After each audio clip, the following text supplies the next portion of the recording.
Bonjour tout le monde, salam alaikum, bienvenue sur cette chaîne YouTube Trading Square. Inch'Allah, elle sera dédiée à l'analyse technique de la bourse de Casablanca.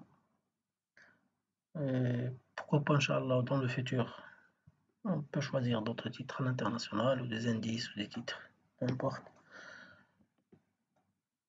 Dans un objectif d'apprentissage. Et bien évidemment, vos commentaires sont les bienvenus. Aujourd'hui, je vous ai choisi le titre Snap. Inch'Allah, on va essayer de l'analyser ensemble. Le titre Snap, alors, ouais, il est enregistré dans une tendance haussière. Si on observe clairement le niveau mensuel, on voit bien que la tendance est haussière. L'hebdomadaire, même chose.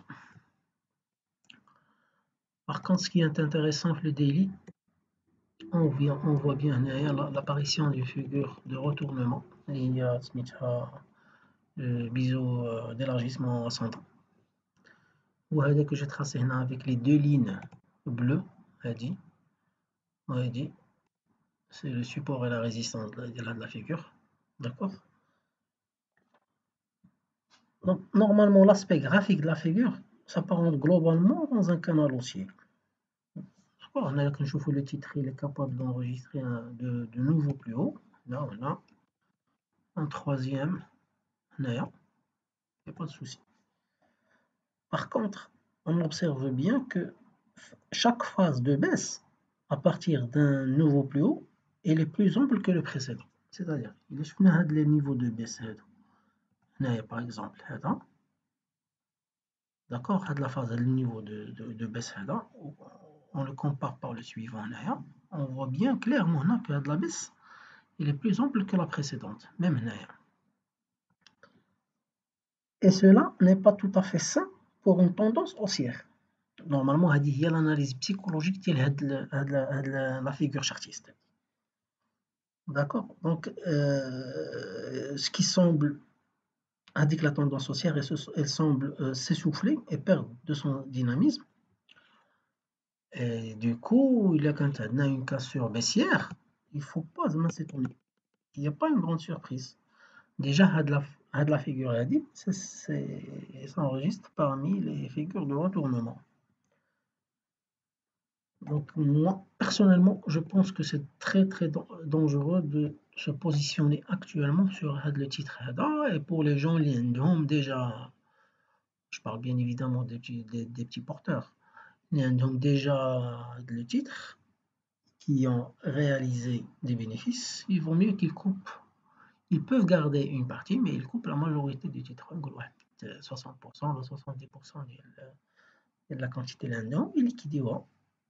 Ça, c'est un avis personnel. Bon, de la figure chartiste, il y a le besoin d'élargissement ascendant. 80% des cas, on observe la cassure vers le bas. D'accord, vers le bas, comme ça. Diel de le titre. 80% des cas, quand statistiquement parlant, on fait de la figure a dit 80% des cas, il y aura une cassure du support vers le bas.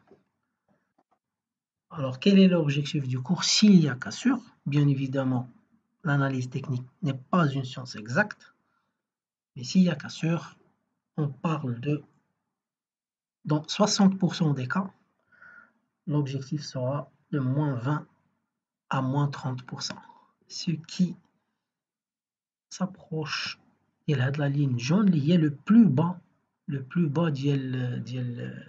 la figure. D'accord, ça sera aux alentours de 528, c'est une zone.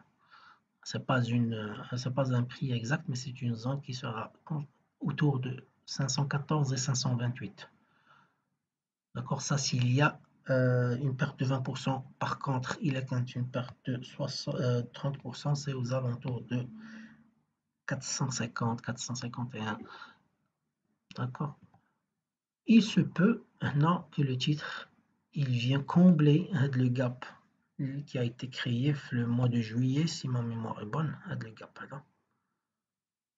Donc, il se peut que le titre continue pour combler et vient toucher le... Attends, une seconde. Il va chercher le 452 ou même plus bas. Ça sera tout pour aujourd'hui. Je vous souhaite bonne chance.